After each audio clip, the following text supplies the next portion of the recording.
আসসালামু আলাইকুম বন্ধুরা, এই ভিডিও ক্লিপটিতে আপনাদের প্রত্যেককে জানাচ্ছি আন্তরিক অভিনন্দন। এই ভিডিও ক্লিপটিতে আমি আপনাদের সাথে স্পোকেন ইংলিশের জন্য খুবই ইফেক্টিভ একটি কৌশল সম্পর্কে আলোচনা করব।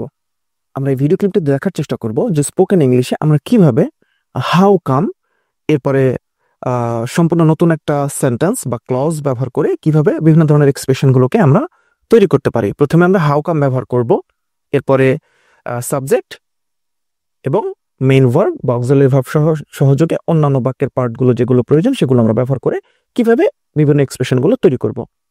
কেন কিছু ঘটেছে বা কেন একটি নির্দিষ্ট পরিস্থিতি বিদ্যমান তা জানতে চাইলে হাউ কাম ব্যবহার করতে হয়।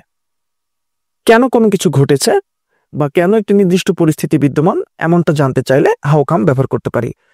হাউ কামের বাংলা অর্থ দাঁড়ায় কেন বা কিভাবে।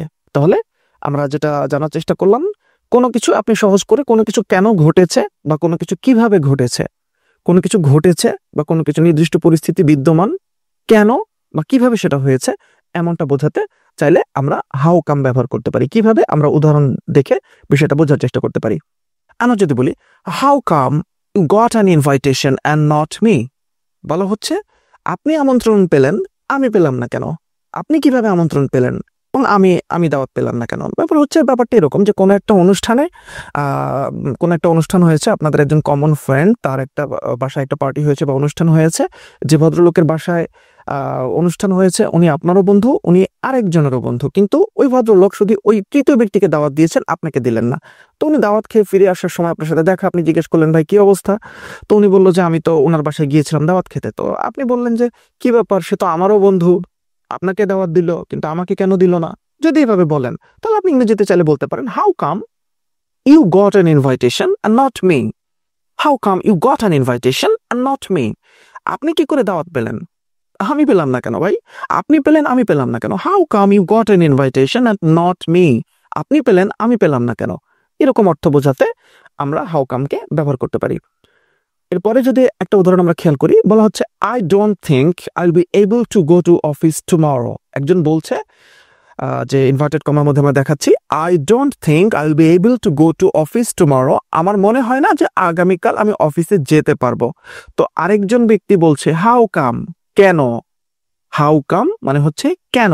একজন বলছে আমার মনে হয় না আমি অফিসে যেতে পারবো, I don't think I will be able to go to office tomorrow.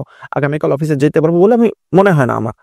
তো আরেকজন বলছে আমরা ওয়াই বলতে পারতাম, সেটা না বলে আমরা হাউ কাম, কেন যেতে পারবেন না আপনি। অর্থাৎ কেন বা কিভাবে এমনটা বোঝাতে আমরা হাউ কামকে ব্যবহার করতে পারি। এরপরে যে উদাহরণটা আমরা দেখার চেষ্টা করছি বন্ধুরা, how come you stayed out so late. বলা হচ্ছে how come you stayed out so late. বলা হচ্ছে আপনি কেন এত দেরি পর্যন্ত বাইরে ছিলেন, বা তুমি কেন এত এত দেরি করে বাইরে ছিলে, এত দেরি পর্যন্ত ছিলে। হাউ কাম, কেন ছিলে, কেন ছিলে। How come you stayed out so late, কেন এত রাত পর্যন্ত তুমি বাইরে ছিলে, বা কেন আপনি এত রাত পর্যন্ত বাইরে ছিলেন, এমনটা বোঝাতে আমরা হাউ কামকে ব্যবহার করছি। এরপরে যে উদাহরণটা আমরা দেখতে পাচ্ছি, how come you cannot make a decision. বলা হচ্ছে how come you cannot make a decision. বলা হচ্ছে কেন তুমি সিদ্ধান্ত নিতে পারো না, বা কেন আপনি সিদ্ধান্ত নিতে পারেন না। অনেকে আছে না, কোনো বিষয়ে কনফিউজড হয়ে যায়। মনে করেন কোনো একটা ড্রেস কিনতে গিয়েছে, তো সে কনফিউজড হয়ে পড়েছে যে হ্যাঁ এটা ভালো লাগছে, এটা কিনবো না ওইটা কিনবো। তো দেখা গেল যাদের টাকা পয়সা অনেক বেশি থাকে তারা যতগুলো ভালো লাগে সবগুলো কিনে ফেলেছে। কিন্তু যাদের ফিনান্সিয়াল অবস্থা অতটা ভালো না, আহ হয়তো একটা কিনতে গিয়েছে বা দুইটা কিনতে গিয়েছে, তো দুইটা কিনতে গিয়েছে, সে একটা কেনার মতো তার ক্যাপাবিলিটি আছে, বা সে একটাই আসলে কিনতে চায়, কিন্তু তার ভালো লেগেছে দুইটা।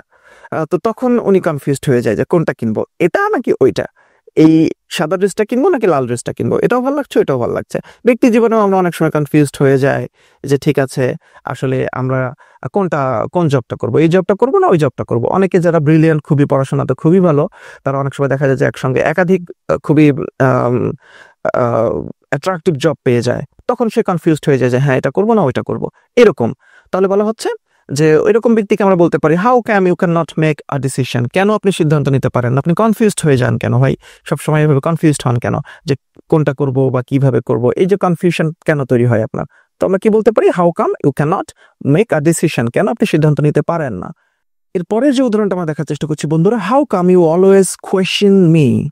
How come you always question me, কেন তুমি সবসময় আমাকে প্রশ্ন করো।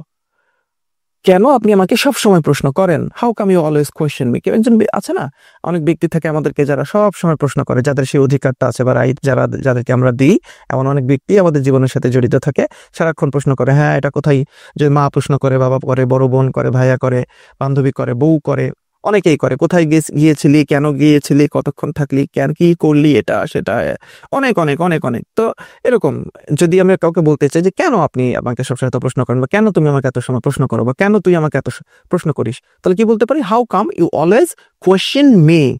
তাহলে কেন বা কিভাবে বোঝাতে, আহ এই কেন বা কিভাবে কোনো কিছু ঘটেছে, এমনটা এমনটা বোঝাতে আমরা কি ব্যবহার করতে পারি? আমরা হাউ কামকে ব্যবহার করতে পারি। বন্ধুরা, আশা করি বুঝতে পেরেছেন। অসংখ্য ধন্যবাদ।